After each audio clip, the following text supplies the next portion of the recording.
For more than 2,000 years, emperors, warlords, and conquerors spilled rivers of blood to possess it. To hold it was to hold the mandate of heaven. To lose it was to see your dynasty crumble into dust. This is the story of the Qin Imperial Jade Seal, forged from the most famous gemstone in ancient China, the Jade of He. And make no mistake, this is not folklore. This is strict, documented history, stripped of myth, and filtered through the hard records of the warring states and Qin Dynasty. Let us step back into a world of treachery, sacrifice, and absolute power, where a single piece of jade became the backbone of China's first universal empire. Our story begins, not in the palaces of Qin, but in the mist-shrouded mountains of Chu, more than 400 years before Qin Shi Huang unified China. In the early spring and autumn period, a man named Bian He discovered a rough jade pu, a raw uncut stone on Jing Mountain. He knew, beyond any doubt, that this was no ordinary rock. It was a peerless gem, hidden inside a dull exterior. Bian He was not a noble. He was a common man who had stumbled upon a treasure that could change the fate of kingdoms. But his act of loyalty would destroy his life. He brought the pu to King Li of Chu, certain the king would recognize its value. The king called for his royal jade artisans, men who had spent their lives evaluating gems. They glanced at the stone and declared it worthless, just a common rock. King Li flew into a rage. He accused Bian He of fraud, of mocking the throne, and ordered his left foot cut off as punishment.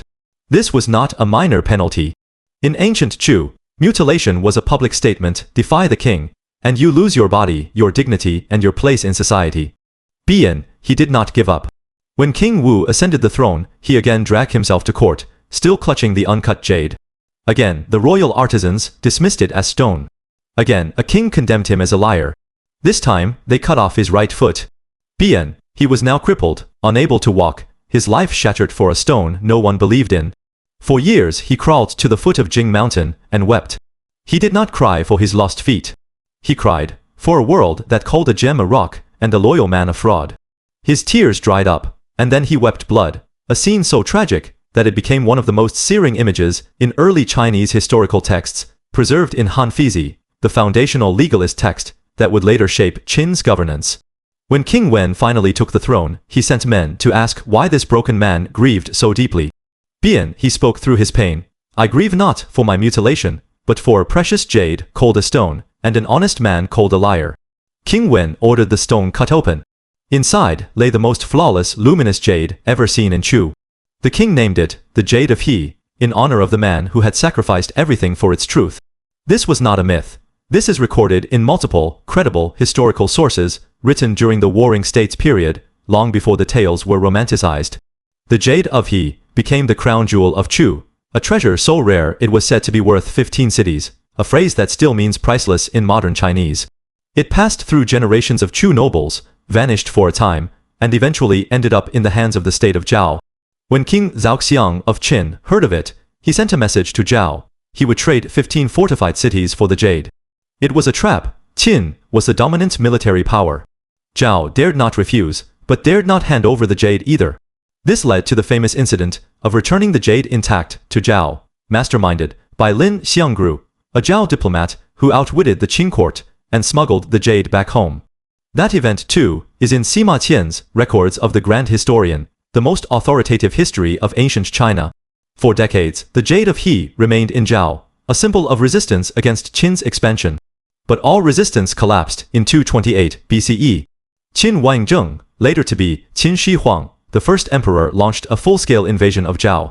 His armies shattered Zhao's defenses, captured its capital, and seized all royal treasures. At the top of the loot list was the Jade of He. For the first time in centuries, this legendary gem was in Qin hands. 3 years later, in 221 BCE, Qin conquered Qi, the last independent state. China was unified for the first time in history. One man ruled every city, every river, every hill under heaven. Qin Wanzheng abolished the old title of king and named himself Huangdi, emperor, because his achievements surpassed the legendary 3 sovereigns and 5 emperors. He standardized writing currency, weights measures and laws. He built a network of roads and canals. He tore down feudal walls and built the Great Wall. But he needed one thing more, a single physical symbol that would prove his rule was not just military, but divine. He needed a relic that would bind his empire to the mandate of heaven. And so he turned to the Jade of He. The first emperor ordered his most trusted minister, Li Si, the chief architect of Qin's legalist system, and the man who standardized Chinese script, to create an inscription for the jade. Li Si was not just a politician, he was a master calligrapher. He crafted 8 characters in the elegant, formal Zhuanshu script, Shou Ming Yu, Tianji, Shou Yong Chang, which translates to mandated by heaven eternal and prosperous. This was not just writing. It was a political declaration. It told every person in the empire that the first emperor's power came directly from heaven itself, that his dynasty would last forever from generation to generation, without end. The emperor then summoned Sun Shou, the most skilled jade carver in Qin's imperial workshops, to transform the flat, circular jade of He into a square imperial seal. The seal was carved to be 4 inches square, with a knob sculpted into 5 intertwined dragons, another symbol of imperial authority, representing the emperor's dominion over all realms. The process was meticulous. Jade is one of the hardest minerals on earth.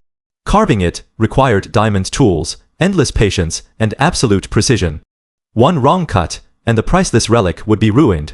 Sun Shou worked under constant guard, supervised by Li Si himself, in the imperial workshops of Xianyang, Qin's capital. Every stroke of the chisel was a step toward creating the ultimate symbol of Qin's unchallenged power. We must pause here for strict historical accuracy. Mainstream scholarship notes 2 key points. First, some later texts claim the seal was carved from Lantian jade, not the Jade of He. This is a minor scholarly debate, but the overwhelming historical tradition, recorded in texts from the Han Dynasty onward, links the imperial jade seal directly to the Jade of He, and that is the narrative accepted in most historical accounts. Second, the Qin Dynasty actually used 6 official imperial seals for daily administration, but this one, the mandated by heaven seal, was the supreme seal, used only for the most sacred edicts, coronations, and declarations of universal rule. It was not a daily stamp. It was a religious and political icon, a physical manifestation of the emperor's divine right. When the seal was completed, it was placed in a golden casket, guarded by elite soldiers, and kept in the imperial treasury. It accompanied Qin Shi Huang on his imperial tours, when he traveled across his empire, to assert his authority. When he sacrificed to heaven and earth, the seal was present.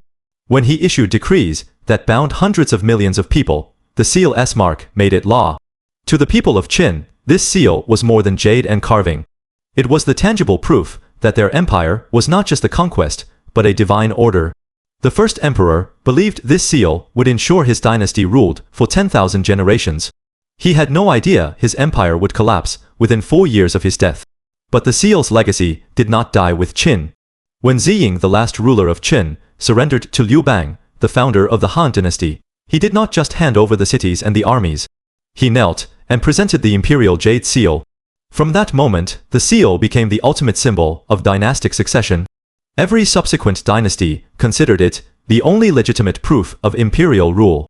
If you claimed the throne without the seal, you were called a whiteboard emperor, a ruler without divine approval. Warlords fought wars over it.